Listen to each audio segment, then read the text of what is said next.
Three, two, one. You ready?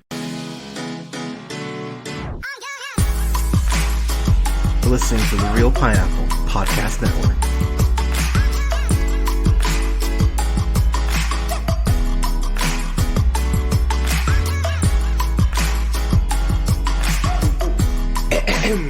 Good evening, everybody. Thank you so much for listening. This is The Real Pineapple. This is your humble host, Hunter, here. Hope you're all having a great week or weekend whenever you're getting a chance to listen to this. So I've got a review, or my thoughts, on the first official trailer for She-Hulk, which is now called She-Hulk Attorney at Law, which, honestly, I like that title better, more than just She-Hulk. It gives it a little more personality. So, this, of course, stars the star, or the former star, of Orphan Black. So I know I campaigned for her a little bit. I think the internet was campaigning for her too. I really wanted it to be Stephanie Beatrice from Encanto and Brooklyn Nine-Nine fame. I think she'll be in the MCU at some point, just because, you know, I think she'll get there. But Tatiana Maslany, who, of course, was in Orphan Black, won an Emmy, and I believe a Golden Globe for Orphan Black. Let me just get this out of the way. I'm so happy that if it couldn't be Stephanie Beatrice, I'm so happy it's her. We're getting another incredible woman to get to join this incredible franchise, and let's call it what it is. As I've talked about, the MCU's getting younger. We are getting, characters or actors and actresses to take over these legacy heroes. So, we've got, oh my gosh, why am I blanking? We've got Kate Bishop, as Yelena would say. She's going to clearly be the new Hawkeye. We're getting, most likely, a new Ant-Man and Cassie Lang.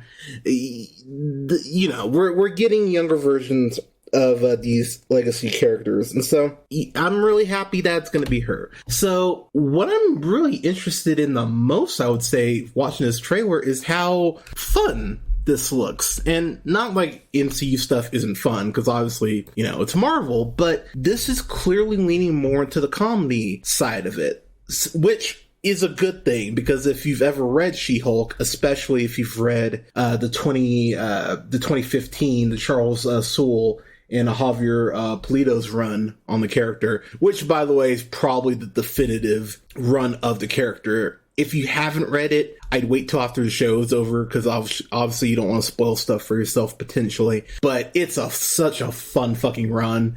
And one thing that I have always dug about She-Hulk, and so, by the way, she was doing the fourth wall break shit before Deadpool was, so it doesn't look like they're gonna do that, which is kind of a bummer. But I also can understand that, considering Deadpool is coming, you don't want two characters doing that. But at the same time, why the fuck not? You could have her break the fourth wall once or twice and not have it be a big deal. There's not a ton to break down in the trailer, but there's enough things that I noticed that I went, I do want to bring this up. So let's start at the beginning of the trailer. So to start off the trailer, something that has me genuinely excited. Oh my god, it looks like we're going to LA. We are in LA. We're not in New York. And look, I know a lot of Marvel characters in general are based in New York, but goddamn, we gotta get out of New York. That was something I loved about Cloak and Dagger, is that it took place in New Orleans. I was like, oh wow, we're not in New York, or we're not in LA. Like, I'm so happy we're out of fucking New York. I know we'll go back to New York eventually, because we always do, but yes, out of New York. Cool. All about that. So that already has me excited. If you pause at the right at the 3-second mark, you'll notice the cannons that those guys have. I have no idea who those guys are, but if you notice, though, those cannons look like a miniaturized version of the cannon that was used way back in 2008's The Incredible Hulk, to go ahead and subdue the Hulk, kind of using like sonic waves. It's also very similar to what War Machine used against Scarlet Witch in the airport fight in Civil War to make her break her concentration. So that seems to be almost a Hulk exclusive weapon. So I find that very interesting. Moving on through the trailer. So She-Hulk in the comics, she goes ahead and gets her powers from a gunshot. Because she's being targeted by the mob for a case she was working. And so Bruce Banner goes ahead and gives her a blood infusion of his blood, of course having the gamma radiation, and that's how she becomes She-Hulk. I'm wondering, because of the snap, because we don't see any indication of a hit or anything like that, obviously they could just be withholding it. But my theory is that since Hulk used the Iron Man gauntlet in Endgame, and Banner even says in that clip that the gauntlet is mostly made of gamma radiation, him doing that snap could go ahead and just awaken her DNA, because even when he's talking to her later in the trailer, he talks about the fact that this isn't something that she asked for, so maybe the snap just goes ahead and awakens that part of her DNA. That could be a really simple workaround to just avoid the mob shit. I am so happy that we at least know she's getting her classic costume in this show at some point. You see at the 15-second mark the white jumpsuit there with the black and the purple looks great, and I'll get to the CGI here in a second. But moving through the trailer, we get to see her and her friends. We'll talk about them more once the show actually premieres, but all you need to know is that she has a cool crew around her. At the 24-second mark, that's another big thing about this trailer, because you notice how it has the laser waves, or like the laser beams there on the walkway, or maybe on that landing strip there. I'm wondering if this is the MCU debut of the Cube, which is like a Shield blacklist site where they go ahead and lock up, very, very super powered, more often than not mutated, gamma radiated villains. Here's the other thing that ends up becoming a home base for the Thunderbolts.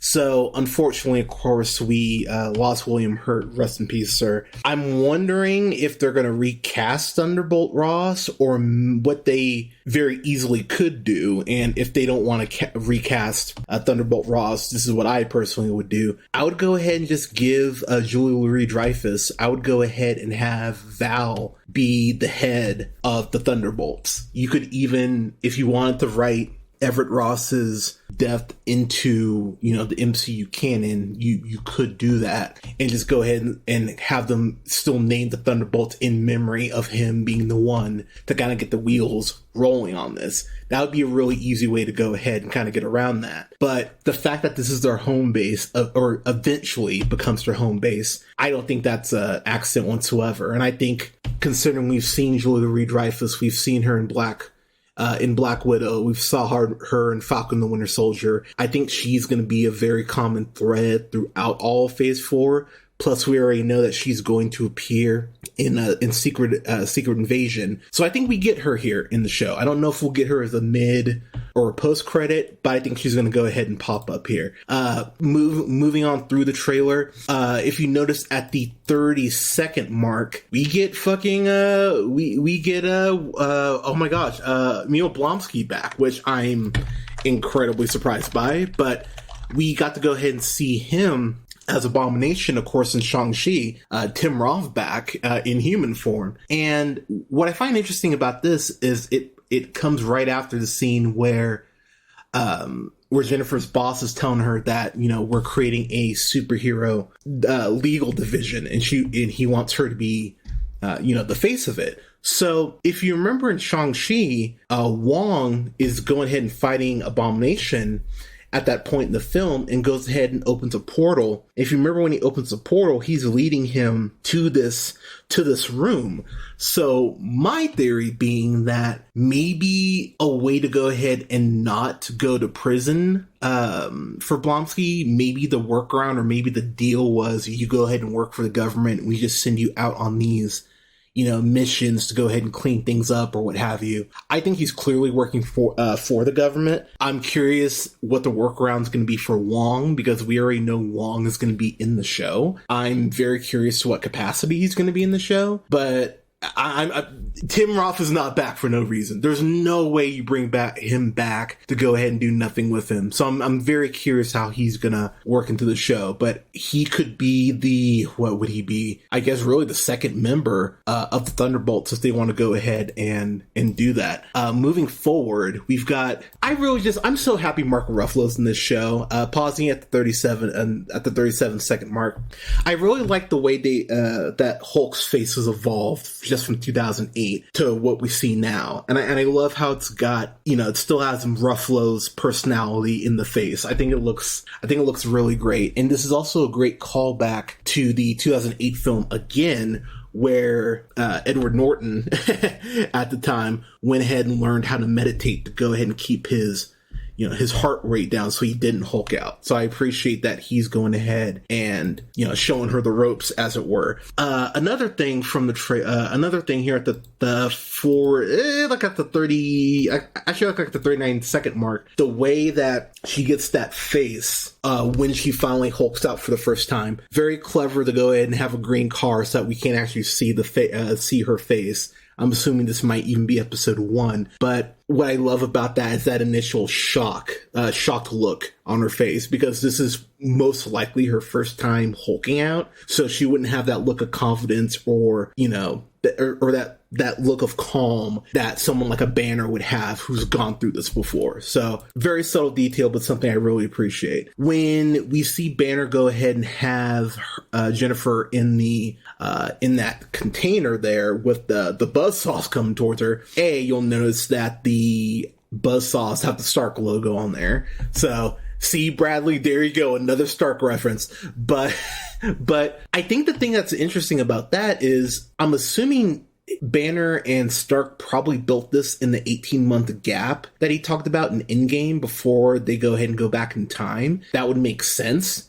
Maybe this is where he learned to go ahead and, become, take the Savage and go ahead and take, the brains of Banner and go and combine them and make sure it's stuck. So I wonder if they're going to call back to that, because that seems like a very, easy, tie to go ahead and make. Going through the rest of the trailer, not a ton to get into. I know people are already talking about it, so I might as well talk about it here. Yes, I get it. The CGI doesn't look the way that a lot of people want it to look. But as the trailer shows at the very end, this shit's not coming out till August, y'all. Alright, can we calm down? Like, we were, I mentioned it in my Multiverse of Madness review, how the Marvel shows / movies seems like they're really working on visual effects, usually until the month of, or even a couple weeks before the property comes out. So they're clearly still working on this. It hasn't been fully rendered. Everyone calm down. I'm sure it may not look the way you want, but it's going to look better, I think, than it does here. Because there are some shots where I think it looks great, and there are other shots where I'm like, it's a little rough. I think they'll figure it out. So, everyone chill. It'll be fine. Moving on to the 111 mark, it's such a cool shot where Jennifer's in her lawyer suit. She goes ahead and hulks out, and there's this guy on her back, but if you notice, his helmet is glowing. So it's glowing gold. It's reminiscent of Chitauri, in Homecoming. It's reminiscent in that and the way it glows. So I'm assuming that's alien tech. So it'll be interesting to see if that's just, how intentional that is as well. Moving on to the 117 mark, I love the fact that Hulk does the superhero landing, nails the landing because he's Hulk, but Jennifer goes ahead and lands, almost like in a crouching monkey stance, because she doesn't know what the fuck a superhero landing is. I saw some people going, why didn't she do the superhero landing? She's in training. She shouldn't be doing the superhero landing. I actually like the fact she's not doing the superhero landing. The other big reveal is that if you've read She-Hulk, her main villain is Tatiana, who has oh god, I'm trying to remember. I want to say it's like an alien gem on her, like this headband she wears that gives her powers to go ahead and mirror and at times beat She-Hulk. So seeing her rip out of her, seeing her Hulk out in that courtroom scene there at the minute 22 mark, that's a really cool shot. And I'm excited to see how that fight breaks down. I'm very curious how action heavy this show's going to be. It's going to be 9 episodes. Feige said the episodes are, a little more than like a half hour-ish a piece. So I will be the first to admit that does worry me slightly, just because I thought WandaVision could have been 7 episodes and we would have been good. But that's one of the things that the Disney shows have been, the MCU Disney Plus shows have been doing that I actually dig. That we've been getting, more often than not, 6 episode seasons of these characters. So them doing a half hour for 9 episodes, okay, I guess that works. I just hope it's well paced, but I'm wondering if they're going to go more, because this does feel more like a comedy, and they've even said there's more of a courtroom comedy. I wonder if it's going to be a new case of the week format along with like an overarching storyline. If they do that, 9 episodes would actually make sense. So I'm curious how that's going to play out, but we'll see. After that courtroom scene, we get fucking Frogman, I want to say, from the comics, which he's interacting with Spider-Man, the Fantastic Four. I was shocked to see. I was like, is that fucking Frogman? So that's a very random cool reference. Let's fucking go. Give me more obscure villains in my shit. And then we just really get a montage of some really cool some cool stuff. We got Hulk and Jennifer both hulked out, sharing a drink. We see at the minute 23 mark Banner using a air horn called Mighty Honk to go ahead and wake her up. And the look on her face, she's about to Hulk out, it looks like, because her eyes are glowing green, if you notice that. I already mentioned Tatiana, who goes ahead and bursts through the courtroom wall at the minute 24 mark. We see Abomination at the minute 26 mark, which I'm really liking that the character design is more in line now with his comic book look, which they did show off in Shang-Chi. Very happy about that. And of course, lastly, we get to something that I've talked to a few of my colleagues about off mic. Not a huge issue for me, but it is something it is only fair to bring up. The MCU has been criticized for not overly sexual, but just not addressing sex. I mean, we get in like Iron Man, in the first Iron Man, because, Tony Stark loves to fuck. We got, of course, that sex scene in Eternals. I don't need to see Peter Parker fuck MJ, even though I'm sure Tom Holland and Zendaya's sex is wonderful. I don't need to see that shit, but you can't acknowledge that sex is a thing. You don't have to be ashamed of it. I understand that you want kids to be able to see the shit too, but you can still address it and not have, full on sex scenes. You don't have to show everyone fucking. It's okay. But I do appreciate that the trailer ends with her swiping through a dating app. Shout out, by the way, at the minute 35 mark to fucking David Otunga, former WWE wrestler. I was like, is that David Otunga? But her swiping through all these guys and matching with one who's like, you want to get these fries to go. And I went, okay, let's fucking go. She's carrying him off the bed. Fuck yeah. I will save my simping for the actual show, but but that was something I went good, because that's something about the comics in general, is She-Hulk was really one of the first Marvel female characters to really own her sexuality. You can read through, there's a particular scene with Wolverine that you can just Google, that you can read. She owns her shit, and I actually really appreciate that they are not shying away from that. They're at least addressing that, and that's just in the fucking trailer. Who's to say we don't get more of that in the show? So I'm really happy about it. I'm excited to see where we go with this. as I've talked about, there hasn't been an MCU Disney Plus show I haven't liked. I thought they've all been, good to amazing. I'm excited for this. This comes out in August 17th, so we've got a couple months. That'll go ahead and follow up Miss Marvel, which comes out next month in June. But yeah, I am ready to go. Give me She-Hulk Attorney at Law. Let's fucking go. But everyone, what did you think of the trailer? Was there anything that caught your eye that you were appreciative of? Is there anything you're curious about? Let us know in the comments. You can follow yours truly on the Twitter at JHunterRealPineapple. You can follow Scott on Twitter at Nearman1st. Don't forget to like, share, and subscribe. You can find us on SoundCloud, Apple and Google Podcasts, Podbean, Stitcher, and iHeartRadio, Spotify and Amazon Music, to name a few, at The Real Pineapple. And don't forget to like both our pages on Facebook at The Real Pineapple, that's REEL Pineapple, and Real Pineapple Games. You can follow yours truly on Letterboxd at Black Shazam, and you can find me on TikTok at BlackShazam775, and you can go ahead and follow me on Twitch at twitch.tv/JHunterRealPineapple.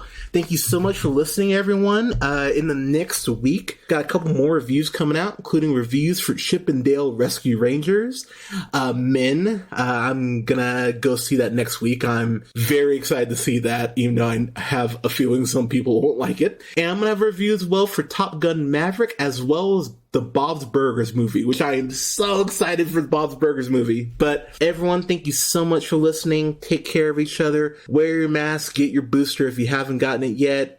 Stay safe out there. Tell someone that you love them. We all need to hear that more. But thanks for listening, y'all. Well, I'll talk to you soon.